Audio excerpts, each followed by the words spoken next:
Hey guys, welcome to my new podcast series, Your Health You Care. Hey guys, good morning. आज Wednesday का दिन है और आज जो मैं आपसे बात करने वाला हूँ वो टॉपिक रहेगी कि बहुत लोग खासकर जो अपनी लेट 30s में है, 40s में है या एल्डरली हैं, इवन 50s 60s 70s में है, इन लोगों की जो रेगुलर कंप्लेन होती है कि बॉडी में अकड़न सी हो रही है और थकान सी हो रही है, इजी फटीग, कुछ भी करने का मन नहीं करता, कमजोरी लगती है, कमर में दर्द है और पैरों में झंझनाहट हो रही है, हाथों में झंझनाहट हो रही है, कुछ करने का मन नहीं करता है। तो ये बहुत ही कॉमन है। तो अगेन जो मेरी सारी टॉपिक्स होती है वो ऐसे ही होती है कि एट लार्ज पॉपुलेशन को टच कर सके। तो इस पर मैंने आप पहले भी वीडियोस कुछ शॉर्ट्स वगैरह बनाए हैं, यूट्यूब पे आप देख सकते हो। बट अभी चूंकि ये फ्रेश आपका सीजन चल रहा है कि drive with me on my channel your health you care, तो ये इस सीजन का मुझे लग रहा है कि अब 2-4 और एपिसोड करके मैं फिर बंद कर दूंगा। तो तब तक के लिए ये टॉपिक्स में दोबारा से जो इम्पोर्टेंट टॉपिक्स है वो मैं डिस्कस करता ही हूँ। तो उसमें ये है कि अकड़ कर बॉडी में अकड़न रहना वगैरह। तो ये इसेंशियली क्या है? थकान है। थकान को कैसे एक्सप्लेन कर पाएंगे? अब मैं जो आपको कोई भी रीजनिंग देता हूँ वो प्रैक्टिकल देता हूँ। तो जब आप 18 ईयर्स के थे, 24 ईयर्स के थे, तो आप भागते थे और आपको थकान नहीं होती थी। अब आप भागते हैं, आपको इजीली थकान हो जाती है। तो ये इसलिए है क्योंकि आप यूज्ड टू नहीं है, you are not used to the physical activity level, यानी कि आपको आदत नहीं है। इट्स नॉट कि नॉट नेसेसरीली कि उम्र हो रही है, उम्र तो चलो हो ही रही है, बट इसेंशियली ये हो रहा है कि अब आप उतने एक्टिव, फिजिकली एक्टिव नहीं है, आपकी लाइफस्टाइल सेडेंटरी है और उसके साथ साथ न्यूट्रिशन जो है वो बॉडी को चाहिए। तो अब चूंकि बॉडी की जो मेटाबॉलिज्म है वो थोड़ी सी अलग हो जाती है, एब्जॉर्प्शन जो होगा, आप जो खाना खाते हैं उसमें से जो न्यूट्रिएंट्स निकल के आपका जाएंगे बॉडी के अन्य पार्ट्स में और आपको एनर्जी देंगे, वो एब्जॉर्प्शन में कहीं ना कहीं प्रॉब्लम रहती है। और मोस्ट इम्पॉर्टेंटली सेल्यूलर लेवल पे जो रेस्पिरेशन है उसमें कहीं ना कहीं से रुकावट है। मतलब जब हम सांस लेते हैं तो वो हवा है जो हम सांस लेते हैं, बट इसेंशियली ये हवा हमारे हर जगह पहुंचना जरूरी होती है, या ऑक्सीजन हर जगह पर पहुंचना जरूरी होता है। तो सेल्यूलर रेस्पिरेशन पाथवे में अगर कुछ भी रुकावट होगी तो थकान जैसी चीजें हो सकती है, क्योंकि एनर्जी एटीपी तो वहीं से निकलेंगे ना, एटीपी सिंथेसिस तो वहीं से होगी जो हमारा एनर्जी है वहीं से आएगी, माइटोकॉन्ड्रिया और एटीपी। तो वहां कहीं ना कहीं से रुकावट उम्र के साथ होने लग जाती है अगर ढंग से रेस्पिरेशन ना हो सेल्यूलर लेवल पे। तो और क्यों नहीं होते? आप सोचो लॉजिक। अब ये मेरे वीडियोस जो है थोड़े मेडिकल स्टूडेंट्स और उनको भी है, उनके लिए भी है, बट ज्यादातर तो लार्ज पब्लिक के लिए। इतनी नॉलेज तो चैट जीपीटी के जमाने में हर कोई गूगल करके देख लेता है। तो उसमें विटामिन वगैरह की कुछ जरूरत पड़ती है। आप जब जाओगे इसके बेसिक्स में तो आप देखोगे कि जब आपके शरीर में ये न्यूट्रिशन जाने होते थे, एनर्जी बन रही होती थी, तो उसमें कई सारे विटामिन हैं, जैसे फॉलिक एसिड है, जैसे अभी 12 है, B6 है।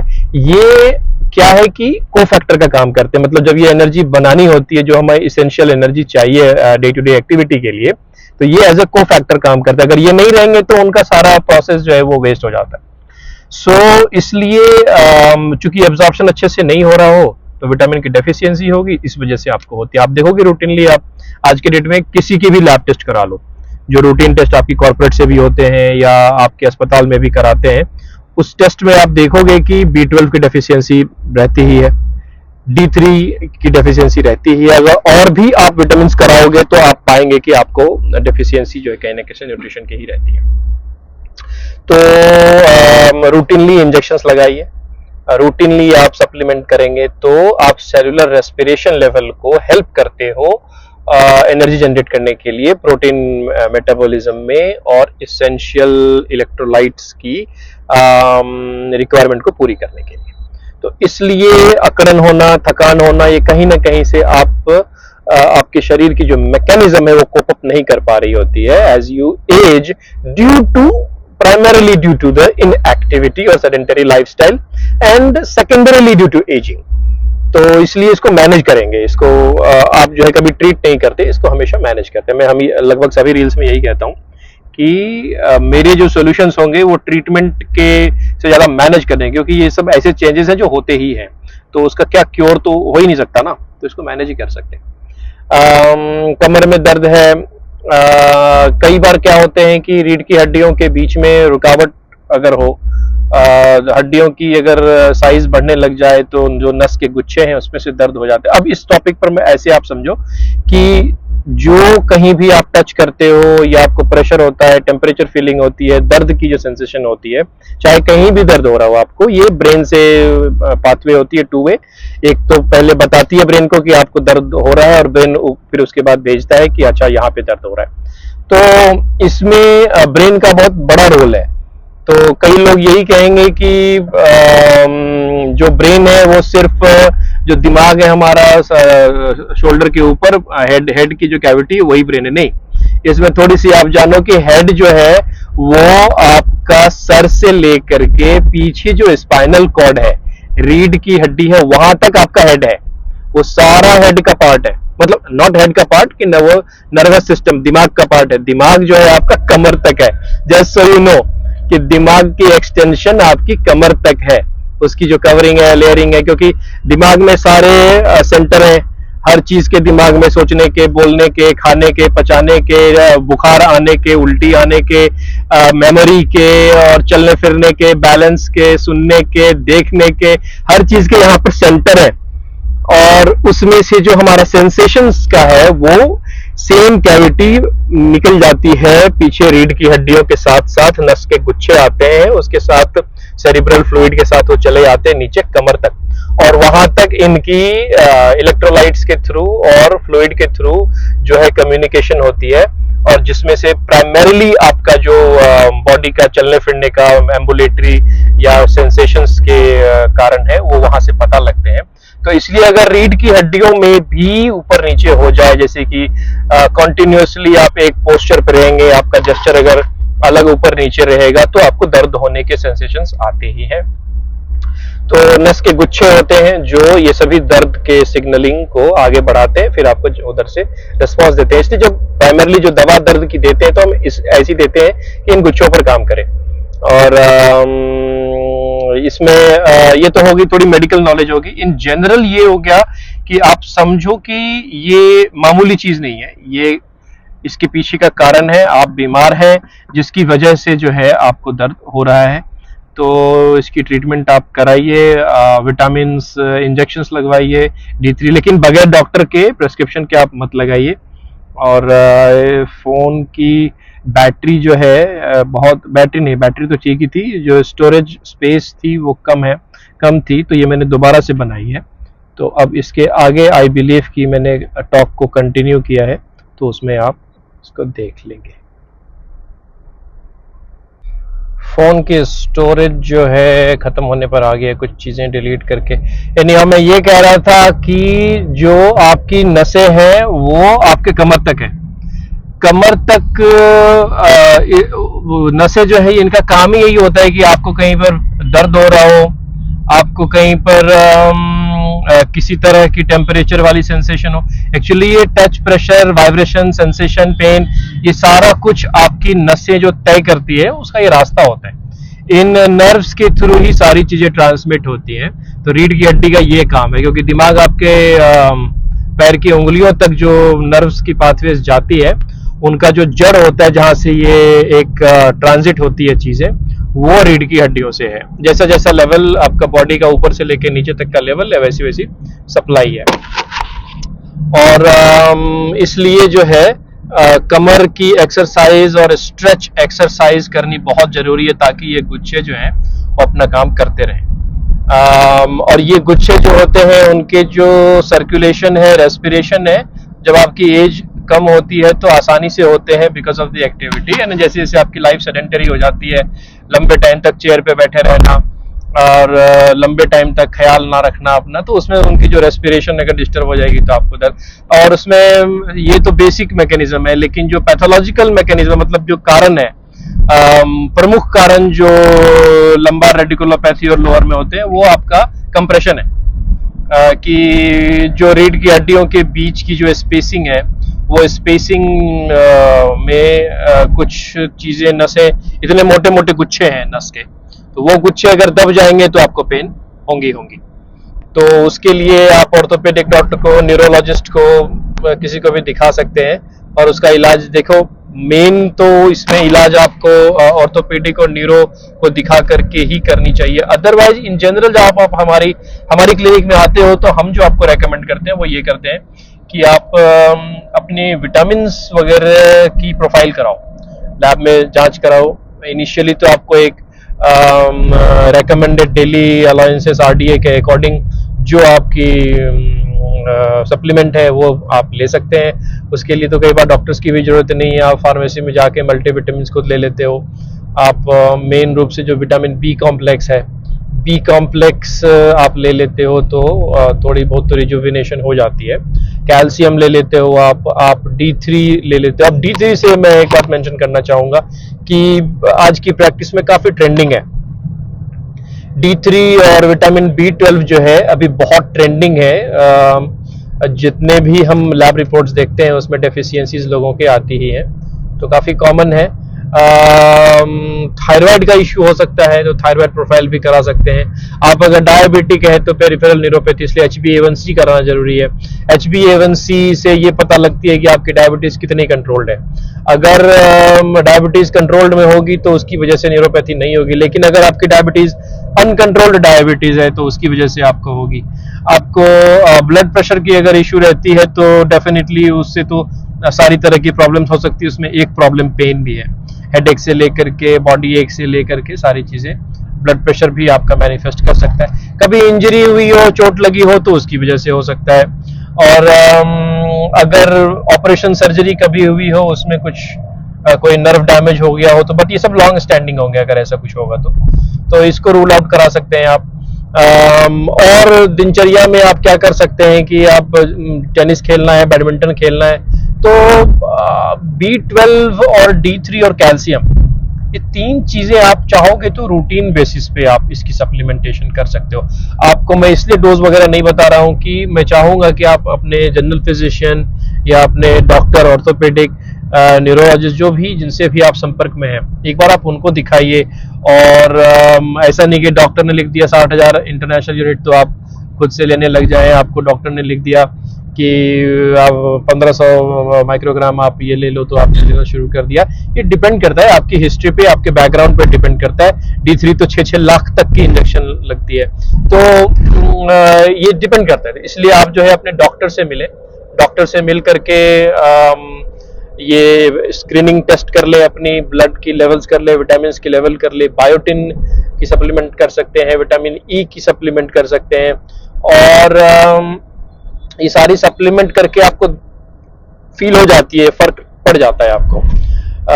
अब इसमें अगर आर्थराइटिस का इश्यू है, किसी की नॉन आर्थराइटिस है, आर्थराइटिस में जरूरी है कि आप एक बार अपने जो डॉक्टर है, ऑर्थोपेडिक या रोमेटोलॉजिस्ट, जो भी आपकी डायग्नोसिस है उसके अकॉर्डिंग उनसे फॉलो अप कीजिए।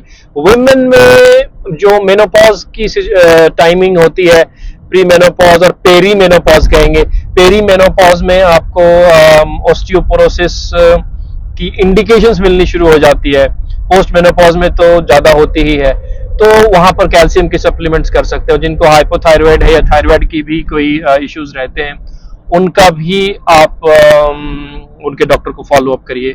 और ये जो आर्थराइटिस, ऑस्टियो आर्थराइटिस जो इतनी कॉमन है, मैं रूमेटॉइड आर्थराइटिस की बात नहीं कर रहा, वो तो अलग एक सेक्शन है, उसमें आप रूमेटोलॉजिस्ट से डिस्कस करेंगे क्या आपको लेना है, लगाना है, इंजेक्शंस लगते हैं, रेगुलर लगते हैं। बट ऑस्टियो आर्थराइटिस जो है, which is primarily connected to osteoporosis, तो ऑस्टियो आर्थराइटिस के लिए रेगुलर फॉलोअप बहुत इंपॉर्टेंट है। क्यों? ये आपको सिर्फ दर्द ही नहीं देता। आप देखोगे कि हमारे आसपास गांव समाज में जो एल्डरली वुमेन है, मदर है, ये कमर पे हाथ रखकर चलना शुरू कर देती है, घुटने पे हाथ रख के फिर बैठना उठना शुरू कर देते हैं।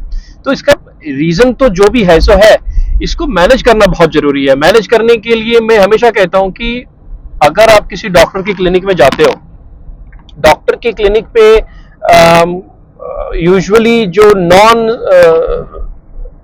सर्जिकल है, फिजिशियन है, वो आपको कहेंगे या नहीं भी कहेंगे कि आप इसकी ऑपरेशन कराओ, सर्जरी कराओ, तो उसको आप नोट करो और उसको डिस्कस करके आप सर्जरी का अगर ऑप्शन आता है तो जरूर करनी चाहिए, उसकी सर्जरी कराइए।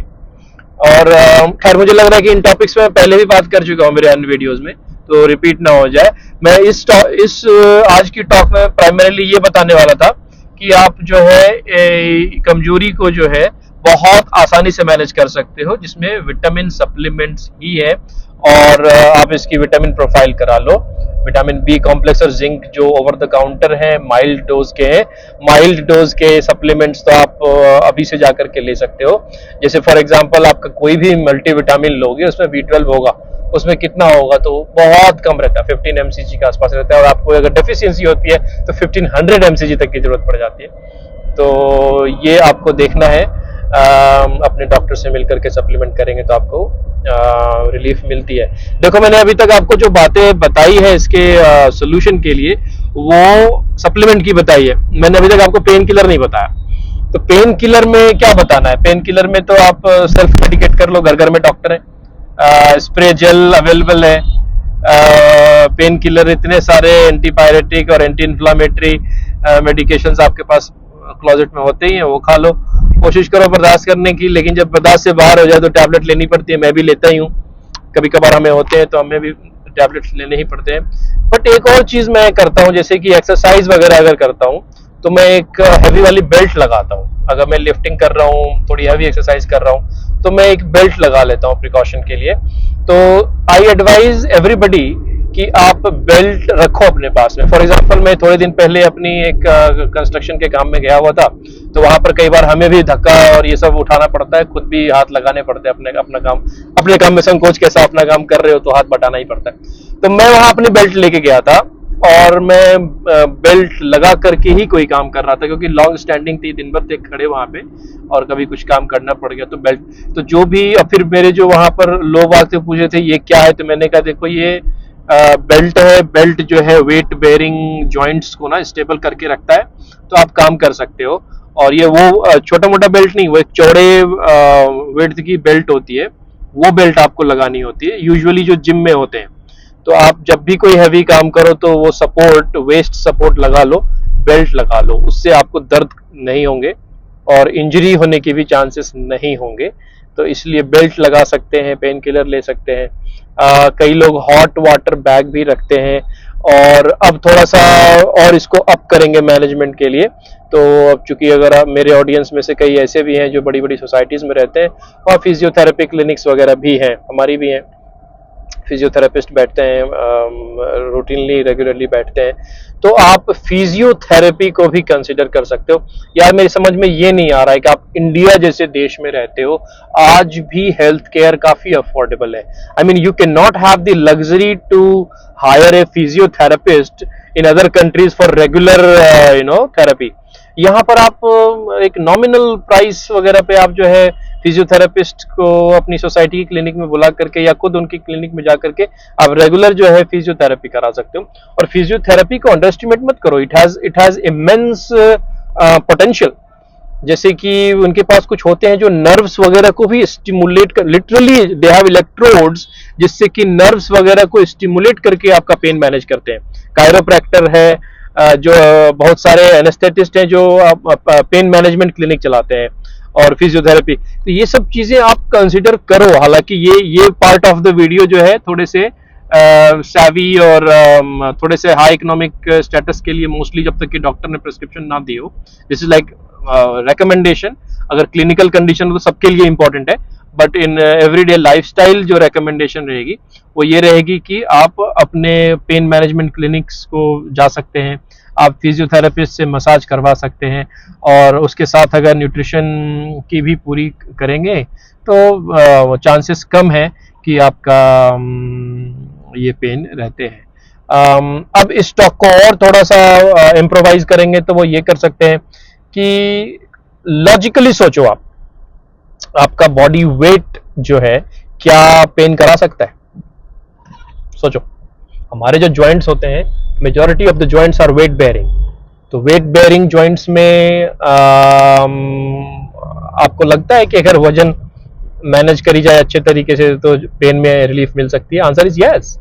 तो आप अपना वेट लॉस करो, वजन कम करो, और वजन कम करने से आपका जितना लोड कम पड़ता है आपके जॉइंट पे, आपका पेन उतने कम होते हैं। और जॉइंट पे अगर लोड कम पड़ा तो आपके नर्व्स कंप्रेशन नहीं हुए, नर्व्स कंप्रेशन नहीं हुए तो बाकी जगहों पर भी दर्द नहीं हुए।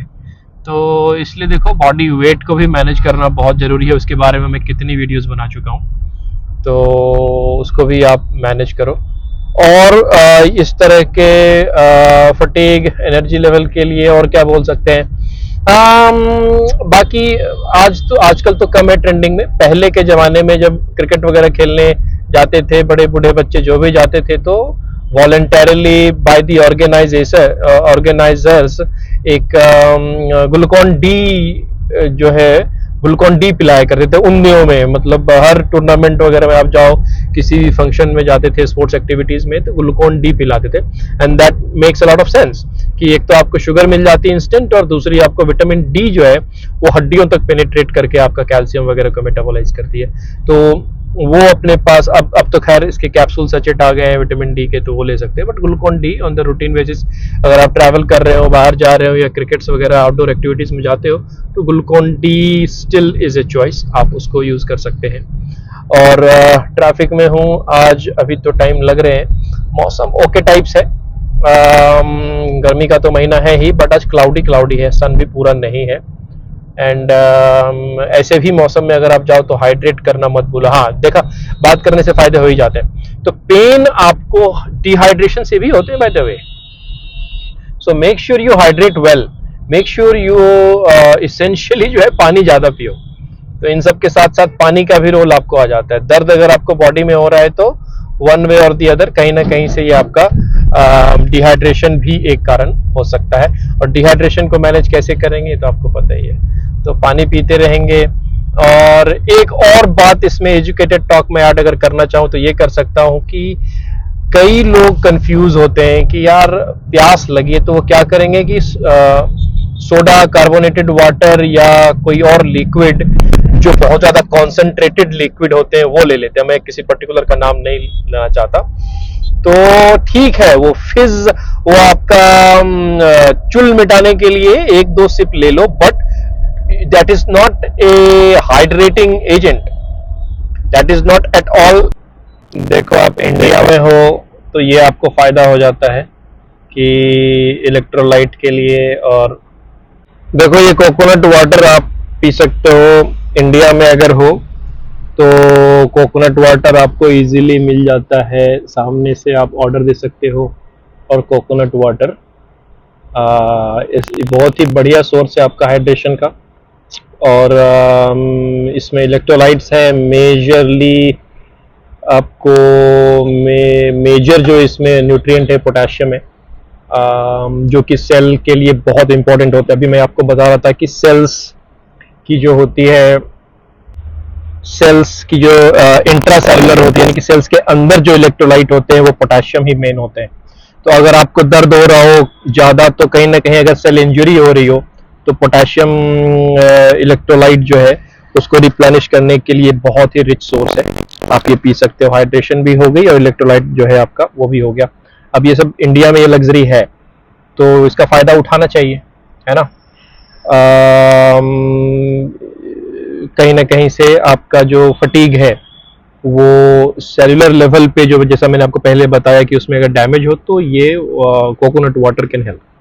Okay guys, will keep you updated. देखो, मैं ये इंडिया की लग्जरी जो है वो लोगों को दिखाता रहता हूँ, वीडियोस में बीच बीच में डाल देता हूँ, बातें करता हूँ कि आपको इंडिया में क्या क्या चीज़ें अवेलेबल हो सकती है और कितनी कंफर्ट और कितना कन्वीनियंट है। अब क्योंकि मेरे कई दोस्त हैं जो लोग बाग अमेरिका में रह रहे हैं, कोई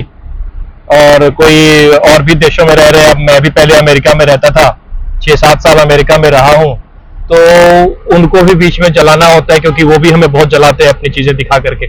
तो हमने कहा कि एक बात बताओ यार, सुबह उठ के गाड़ी धोने के लिए कोई आ जाता है, फिर उसके बाद सब्जी लेके कोई, दूध लेके कोई आ जाता है, फिर उसके बाद आपका झाड़ू करने के लिए घर में आ जाते हैं, फिर उसके बाद डस्टिंग करने के लिए आ जाएंगे, फिर खाना बनाने के लिए कुक आ जाएंगे। मतलब you know these are luxury, और ये अमेरिका में आप अफोर्ड नहीं कर पाओगे। आई मीन इसलिए कहता हूँ कि आप ना ये इंडिया को और इंडिया की लाइफस्टाइल को ज्यादा क्रिटिसाइज या ज्यादा नीचा मत समझो, नीचा मत करो, क्योंकि इंडिया आने के हजार फायदे हैं।